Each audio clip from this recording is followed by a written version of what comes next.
You ask Tiger to solve.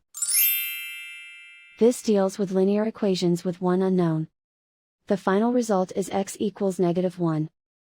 Let's solve it step by step. Group all x terms on the left side of the equation. Subtract 4x from both sides.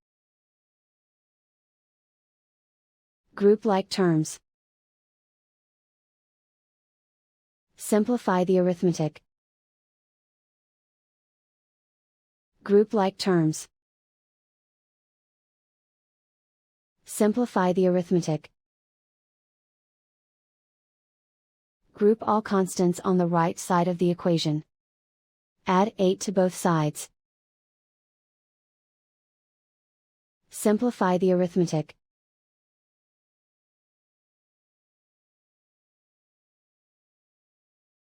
Isolate the x. Divide both sides by -2. Cancel out the negatives. Simplify the fraction. Move the negative sign from the denominator to the numerator.